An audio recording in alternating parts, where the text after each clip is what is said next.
আসসালামু আলাইকুম, welcome back to cooking story by Mona Lisa.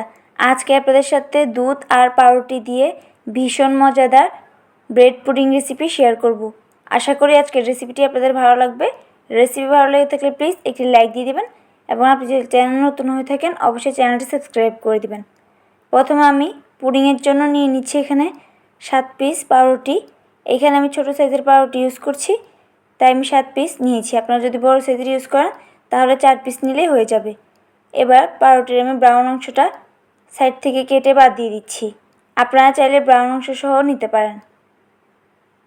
Brown অংশটা কেটে এবার পাউরুটিগুলোকে ছোটো ছোটো টুকরো করে কেটে নিচ্ছি। পাউরুটিগুলোকে কেটে নেওয়া হয়ে গেলে এখানে আমি 2 কাপ গরম দুধ দিয়ে দিচ্ছি। এতে করে পাউরুটিটা খুব ভালোভাবে ভিজবে। এভাবেই আমি 20 মিনিটের মতো পাউরুটিটা দুধের মধ্যে ভিজিয়ে রাখবো। 20 মিনিট পর ব্লেন্ডারে দিয়ে খুব ভালোভাবে স্মুথ করে ব্লেন্ড করে নিচ্ছি। ব্লেন্ড করে নেওয়া হয়ে গেলে এবার আমি একটা বাটিতে মিশ্রণটা ঢেলে নিচ্ছি। প্রথমে আমি ক্যারামেলটা তৈরি করব। তার জন্য এখানে 1/4 কাপ চিনি, 4 থেকে 5 চামচের মতো পানি দিয়ে দিচ্ছি। এভাবেই নাড়াছাড়া সামান্য দুলি দিয়ে ক্যারামেলটা তৈরি করে নিয়েছি। এবার যে পাত্রে পুডিংটা সেট করব সেই পাত্রে দিয়ে পুডিংটা সেট হতে থাক।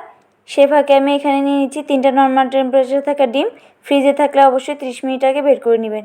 দিয়ে দিচ্ছি 1/2 কাপ চিনি। চিনিটা গলে আসা পর্যন্ত ডিমটা খুব ভালো করে বিট করে নেব এবং ডিমে যাতে কোনো প্রকার লাঞ্চ না থাকে সেটাও খেয়াল রাখতে হবে। এবার আগে থেকে জাল করে রাখা ঠান্ডা তরল দুধ দিয়ে দিচ্ছি 1 কাপ। দিয়ে দিচ্ছি 1/2 চামচের মতো ভ্যানিলা এসেন্স। দিয়ে দিচ্ছি 1 চিমটির মতো লবণ। যারা মিষ্টি খাবারে লবণ পছন্দ করেন না তারা চাইলে স্কিপ করতে পারেন। এবার আগে থেকে ব্লেন্ড করে রাখা দুধ পাউরুটির মিশ্রণটা দিয়ে দিচ্ছি। দিয়ে খুব ভালো করে মিশিয়ে নিচ্ছি। এবার যে পাত্রে ক্যারামেলটা সেট করে নিয়েছি সেই পাত্রেই দুধের মিশ্রণটা ঢেলে দিচ্ছি। আমি ক্যারামেলের কালারটা লাইট রেখেছি, আপনারা চাইলে এর চেয়ে বেশি ডার্ক করতে পারেন। আজকের পুডিংটা আমি চুলায় তৈরি করছি, তাই এখানে আমি একটা স্ট্যান্ড বসিয়ে তার মধ্যে পর্যাপ্ত পরিমাণ পানি দিয়ে মোলটা বসিয়ে দিলাম। মোলটার হাফ করে পানিটা দিয়ে দিয়েছি। এভাবে 40 থেকে 45 মিনিটের মতো বেক করে নেওয়ার পর আমি 4 থেকে 5 ঘন্টার মতো নর্মাল ফ্রিজে রেখে দিয়েছিলাম, যাতে করে খুব ভালোভাবে সেট হতে পারে। অবশ্যই পুডিংটা পুরোপুরি ঠান্ডা হয়ে যাওয়ার পর তারপর নর্মাল ফ্রিজে রাখবেন। 4-5 ঘন্টা পর পুডিংটা ডিমোল্ড করে নিচ্ছি। মাশাআল্লাহ, পুডিংটা দেখতে যেমন সুন্দর হয়েছে, খেতেও আলহামদুলিল্লাহ অনেক মজা হয়েছিল।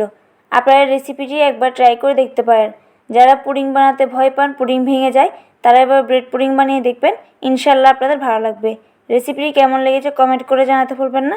রেসিপি ভালো লেগে থাকলে প্লিজ একটি লাইক দিয়ে দেবেন এবং চ্যানেলটি সাবস্ক্রাইব করে পাশে থেকে বেল আইকনটি প্রেস করে দিন। আপনি যদি ফেসবুক থেকে ভিডিওটি দেখে থাকেন অবশ্যই পেজটি ফলো করে দিবেন। আজকের মধ্যে এখানে বিদায় নিচ্ছি। দেখা হবে পরবর্তী কোনো রেসিপি নিয়ে। সেই পর্যন্ত সবাই ভালো থাকবেন। আল্লাহ হাফেজ।